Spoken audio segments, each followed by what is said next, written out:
नमस्कार दोस्तों, एक बार फिर से हमारे YouTube चैनल अपना मंडी में आपका हार्दिक स्वागत है। दोस्तों, आज के इस वीडियो में हम लोग एक बहुत ही महत्वपूर्ण सर्टिफिकेट के बारे में बात करने वाले हैं। इसे लीगल हेयर सर्टिफिकेट कहते हैं। दोस्तों, लीगल हेयर सर्टिफिकेट क्यों बनाया जाता है और कैसे बनाया जाता है, इसके बारे में ही आज आपको जानकारी मिलने वाली है। दोस्तों, जब भी किसी परिवार में किसी मुखिया या उस घर के प्रधान की मृत्यु हो जाती है तो उस स्थिति में उसकी प्रॉपर्टी को किसी दूसरे के नाम हस्तांतरण करना काफी जरूरी हो जाता है। प्रॉपर्टी के ट्रांसफर के अलावा भी कई और जरूरतें ऐसी हैं दोस्तों, जिनके लिए लीगल हेयर सर्टिफिकेट होना अनिवार्य है।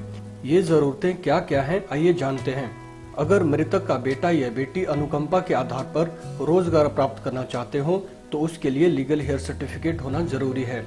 सरकार से किसी तरह की भविष्य निधि, ग्रेच्युटी आदि जैसे बकाया प्राप्त करने के लिए भी लीगल हेयर होना जरूरी है। किसी तरह के बीमे का दावा करना, और अगर मृतक नौकरी में था तो उनकी बकाया वेतन राशि प्राप्त करने के लिए लीगल हेयर सर्टिफिकेट होना आवश्यक है। दोस्तों, ऐसा या तो उस मृतक की वसीयत के द्वारा हो जाता है, या जब कभी वसीयत ना बनाई गई हो तो लीगल हेयर सर्टिफिकेट बनाना पड़ता है। दोस्तों, ये सर्टिफिकेट कौन बना सकता है, आइए मैं आपको बता देता हूँ।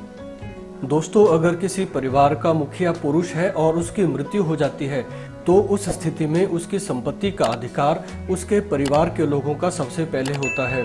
प्राथमिक तौर पर उसके पुत्र से लेकर के उसके पड़पौत्र तक वंशावली में जो भी लोग हैं उनमें से कोई भी उसका कानूनी वारिस बन सकता है, लेकिन इसके लिए जरूरी है कि वो व्यक्ति उसके परिवार की वंशावली में हो। ये वंशावली उसके पुत्र से लेकर के पुत्र वधू या पड़पौत्र तक भी हो सकती है, और पड़पौत्र की विधवा तक भी हो सकती है। इसमें ध्यान रखने वाली बात यह है दोस्तों कि पड़पौत्र की विधवा तभी कानूनी वारिस बन सकती है जब उसके पहले के जो सदस्य हैं वो लोग जीवित ना हों। इसका मतलब हुआ कि मृतक मुखिया की वंशावली में सबसे पहले या सबसे ऊपर आने वाले लोगों को प्राथमिकता दी जाएगी, और उनकी मृत्यु के पश्चात ही अगले क्रम में आने वाले या बाद में आने वाले सदस्यों को प्राथमिकता दी जाएगी। दूसरी तरफ अगर परिवार की मुखिया कोई महिला है और उसकी मृत्यु हो जाती है तो इस स्थिति में सबसे पहले बेटों को, फिर बेटियों को, फिर पति को, और अगर कोई बेटा बेटी कोई मृतक हैं तो उनके पुत्र पुत्रियों को प्राथमिकता दी जाती है, और उसके बाद माता पिता को प्राथमिकता दी जाती है। इसी तरह से यह क्रम चलता रहता है। जितने दूर के संबंधी होंगे उतना ही बाद में उनका नाम लीगल हेयर के लिए दिया जा सकता है। तो दोस्तों, अभी तक के वीडियो में आप जान पाए हैं कि लीगल हेयर सर्टिफिकेट क्यों बनाया जाता है और किसके द्वारा बनाया जाता है। अब आगे के वीडियो में मैं आपको बताऊंगा कि लीगल हेयर सर्टिफिकेट आप ऑनलाइन तरीके से किस तरह से बना सकते हैं। इसके लिए दोस्तों हमें आ जाना है अपने कंप्यूटर के ब्राउजर में, और यहाँ पर टाइप करेंगे edistrict.hp.gov.in। इस वेबसाइट पर यूजर आईडी बनाने के लिए मैंने पहले भी वीडियो बनाए हुए हैं, ऊपर आई बटन में इसका लिंक आप देख सकते हैं। यूजर आईडी क्रिएट कर लेने के बाद आपको इस वेबसाइट पर लॉगिन हो जाना है दोस्तों, और क्लिक करना है अप्लाई फॉर न्यू एप्लीकेशन के ऊपर। यहाँ पर आप देख सकते हैं मॉड्यूल अंडर ई गवर्नेंस, इसके ऊपर आप क्लिक करेंगे दोस्तों तो आप देख सकते हैं apply for legal heir certificate. इसके सामने जो आइकन दिया गया है यहाँ पर आपको क्लिक कर लेना है दोस्तों। न्यू एप्लीकेशन के ऊपर क्लिक करने के बाद इस तरह का फॉर्म आपके सामने आ जाता है दोस्तों। अगर किसी परिवार में 3, 4 या 5 कितने भी सदस्य हो तब भी किसी एक व्यक्ति द्वारा ही एप्लीकेशन दी जा सकती है। उसी एप्लीकेंट की डिटेल्स यहाँ पर डाली जाएंगे दोस्तों। सबसे पहले आपको टाइटल डाल लेना है श्री, श्रीमान या सुश्री। उसके बाद एप्लीकेंट का फर्स्ट नेम डालना है, यहाँ पर आपको उसका जेंडर डालना है, डेट ऑफ बर्थ डालनी है, मोबाइल नंबर, और अगर ईमेल डालना चाहें तो ईमेल डाल सकते हैं। और यहाँ पर एक कॉलम है हैविंग रजिस्टर्ड और अनरजिस्टर्ड विल नंबर। अगर मृतक व्यक्ति ने कोई वसीयत बनाई है तो यहाँ पर आप यस कर सकते हैं, और साथ में ही म्यूटेशन नंबर भी डाल सकते हैं। आप चाहें तो इस कॉलम को खाली भी छोड़ सकते हैं।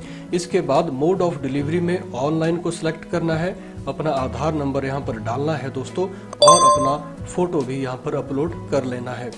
इसके बाद whether property devolved on the will, यहाँ पर आपको नो को सिलेक्ट कर लेना है। अब सेव का बटन क्लिक करके अगले स्टेप के ऊपर आ जाएंगे दोस्तों। ओके और नेक्स्ट का बटन क्लिक करेंगे दोस्तों। इस स्टेप में हमें मृतक की डिटेल्स डालनी है, एप्लीकेंट का उनके साथ क्या रिलेशन है वो डालना है, और उसके बाद मृतक का नाम डालना है, उनके डेट ऑफ डेथ डालनी है और प्लेस ऑफ डेथ डालना है जहां पर उनकी मृत्यु हुई है। ये सब डालने के बाद सेव का बटन क्लिक करेंगे दोस्तों और ओके, उसके बाद नेक्स्ट का बटन क्लिक करके अगले स्टेप के ऊपर आ जाएंगे। अब यहाँ पर हमें दोस्तों मृतक के पिता या पति की डिटेल्स डालनी है। महिला है तो पति की, अगर पुरुष है तो पिता की डिटेल्स यहाँ पर डालेंगे दोस्तों। रिलेशनशिप में son of, daughter of, wife of, title में श्री, श्रीमान, श्रीमती, स्वर्गीय, और फर्स्ट नेम में मृतक के पिता का नाम या हस्बैंड का नाम डालना है दोस्तों।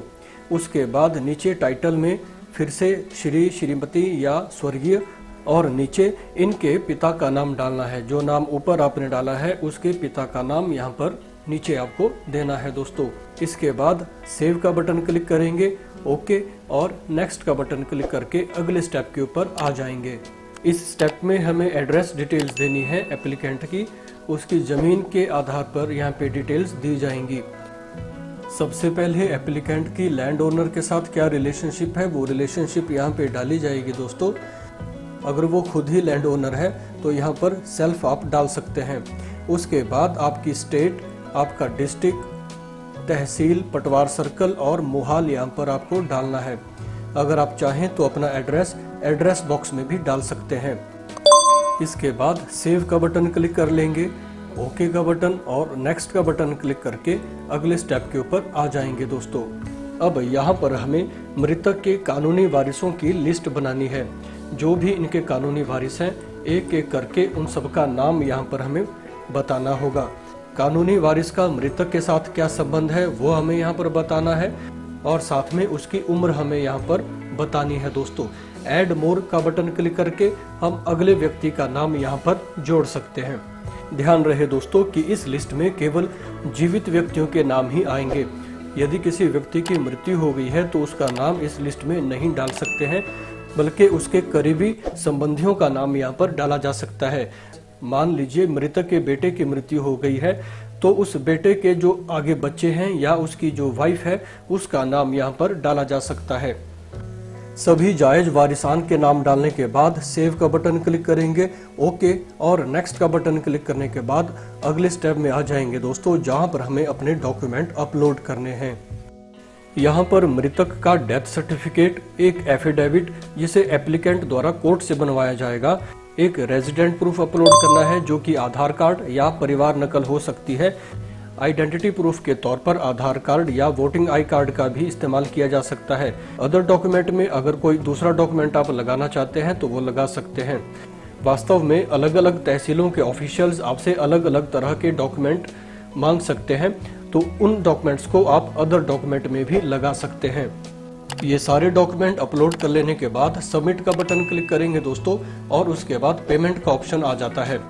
पेमेंट हो जाने के बाद आपकी एप्लीकेशन संबंधित तहसीलदार के पास चली जाती है। वहां से ये एप्लीकेशन वेरिफिकेशन के लिए दूसरे ऑफिसर्स के पास जाती है, जैसे कि पटवारी के पास। वहां से जब आपकी डिटेल्स वेरीफाई हो जाएंगी और आपका सर्टिफिकेट अप्रूव हो जाएगा तो आप इस सर्टिफिकेट को अप्रूव और रिजेक्टेड एप्लीकेशन में देख सकते हैं। अगर आपका सर्टिफिकेट अप्रूव नहीं होता है, किसी तरह का कोई ऑब्जेक्शन लग जाता है, तो आप उस ऑब्जेक्शन को दूर करके अपना सर्टिफिकेट हासिल कर सकते हैं। वेबसाइट के होम पेज से माई सबमिटेड एप्लीकेशन में आप अपनी एप्लीकेशन का स्टेटस चेक कर सकते हैं।